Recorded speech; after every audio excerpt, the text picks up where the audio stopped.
Three players, three separate conversations, three accounts that all point to exactly the same thing happening inside that dressing room.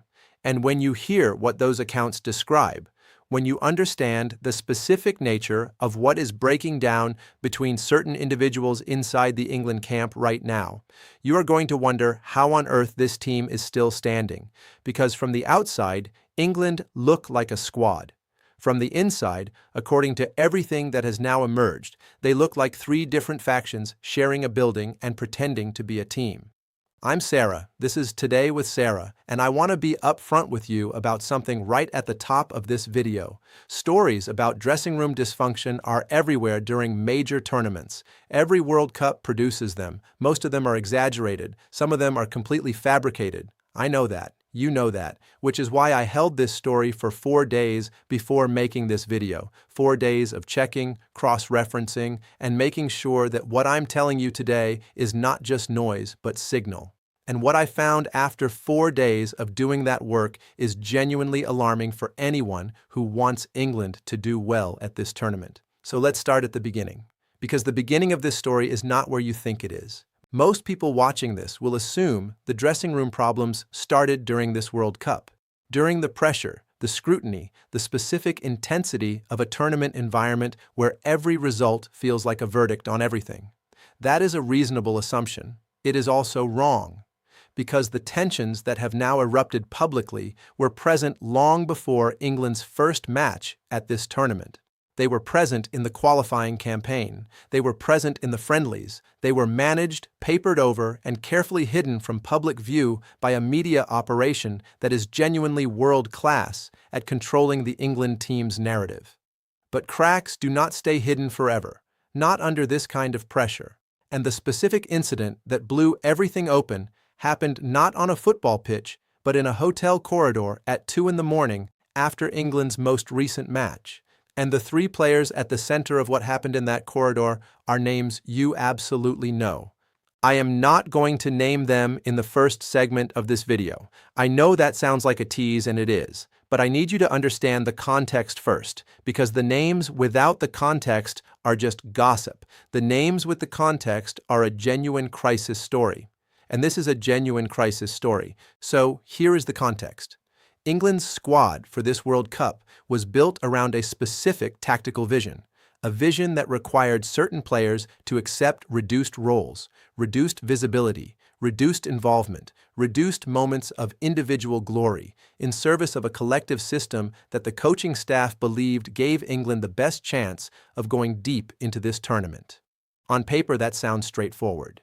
In practice, when you are talking about players who are among the most famous athletes in the world, players whose entire identities are built around being the best player on the pitch, players who have spent their entire careers being the centerpiece of every team they have ever played for, asking them to subordinate their individual brilliance to a collective system is one of the most psychologically complex challenges a manager can face.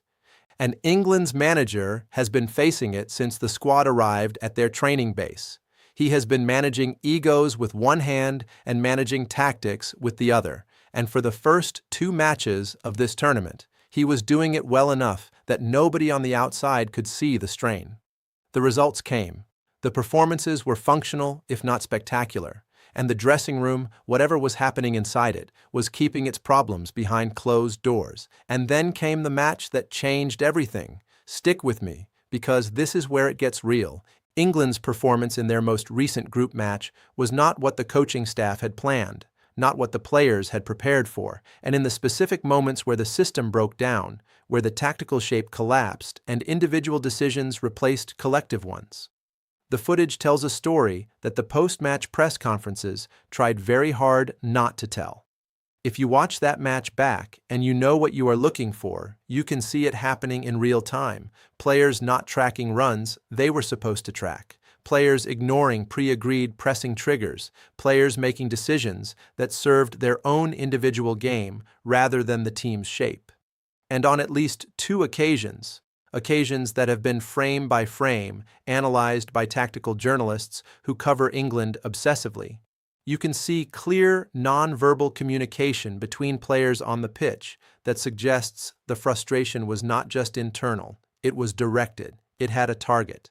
The coaching staff saw it too. Of course they saw it. These are professional football people at the highest level of the game. They see everything. And what happened in the dressing room immediately after the final whistle of that match is the moment this story truly begins. Now I need to tell you about those 3 players, because you have been patient and you deserve the information. The accounts that have reached multiple journalists, accounts from people who were either present or directly briefed by someone who was. Describe a post-match dressing room that was not the controlled professional environment England publicly projects. There was a confrontation, not a minor disagreement. A confrontation with raised voices and language that went well beyond competitive frustration. At the center of it were 3 individuals whose names have been reported with enough consistency across enough credible sources that I am confident telling you them now: Jude Bellingham, Bukayo Saka, and a 3rd player whose name has appeared in every private account of what happened but who has not yet been named publicly by any outlet. A senior member of the squad whose relationship with both Bellingham and Saka has reportedly been deteriorating since before the tournament began. Here is what the accounts describe. Bellingham, whose intensity and competitive nature are well documented and who carries an enormous amount of informal leadership responsibility inside this England squad, confronted the 3rd player directly about decisions made during the match. Specifically about moments where the agreed team shape was abandoned in favor of individual choices that Bellingham felt cost England opportunities they should have converted. The confrontation was not diplomatic. It was not managed. It was the kind of raw, in-the-moment explosion that happens when someone who has been holding something in for a long time finally stops holding it in.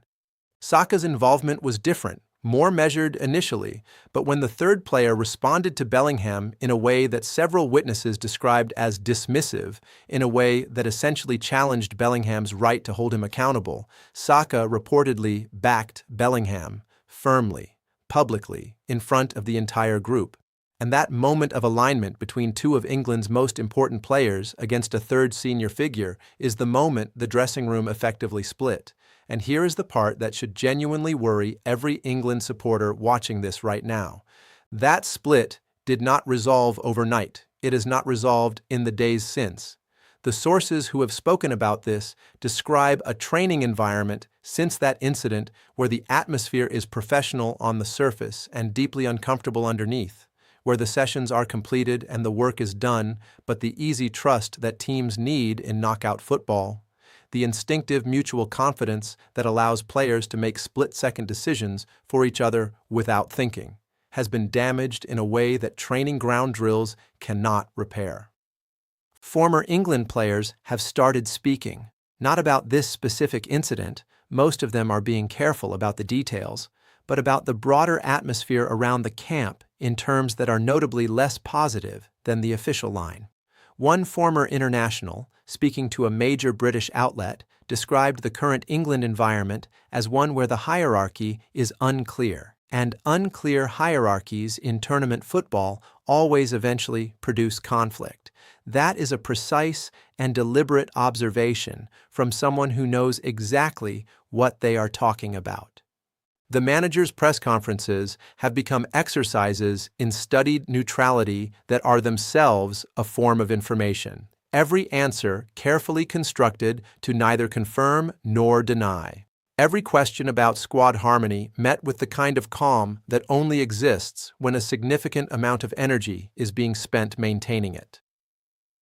Journalists who cover England regularly have noted privately that the access to players that usually characterizes an England World Cup camp has been noticeably restricted in recent days. Fewer mixed zones, fewer informal media interactions. The drawbridge going up in a way that suggests the people inside the camp are very aware of how much could come out if it comes down. And here is the football reality that makes all of this so dangerous for England's World Cup ambitions.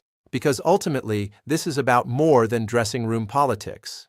It is about what happens on the pitch in the matches that matter most. Knockout football at a World Cup is won and lost in the margins. in the moments where a player makes a decision for a teammate rather than for themselves, where the trust between two players allows an overlap that creates a chance that individual calculation never would, where the belief that the person next to you is completely committed to the same goal you are committed to gives you the extra half second of confidence that makes the difference between a chance taken and a chance hesitated on.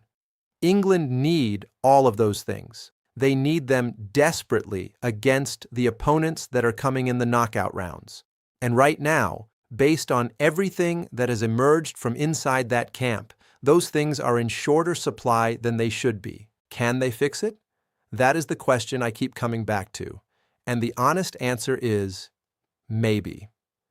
Tournament football has seen dressing rooms recover from worse, has seen players who genuinely disliked each other produce performances of collective brilliance because the shared goal of winning was bigger than the personal conflict. It happens.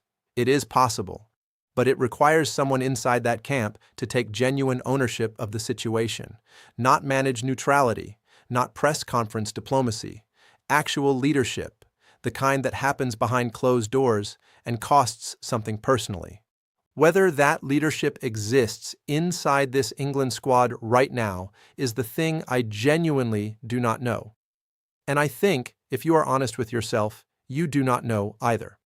Which is what makes the next few matches so absolutely crucial to watch, not just for the football, but for the signs, the body language, the celebrations, the reactions, the small moments between players that tell the real story of what is happening inside a team that the whole of England is counting on. So here is what I need from you right now. Comments are open and I am reading every single one on this video. Do you think England can hold it together when the knockout rounds arrive? Or is this dressing room too far gone to function under that kind of pressure? Because I think this debate is going to define how we all remember this England World Cup campaign. And I want to know exactly where you stand before it plays out. If you have never subscribed to this channel, today is the day. I am here every single day throughout this World Cup, covering the stories that go deeper than the scoreboards and the press conferences and the official narratives, the real stories, the ones that actually explain what is happening. Subscribe right now, turn on your notifications, and I will see you in the next one.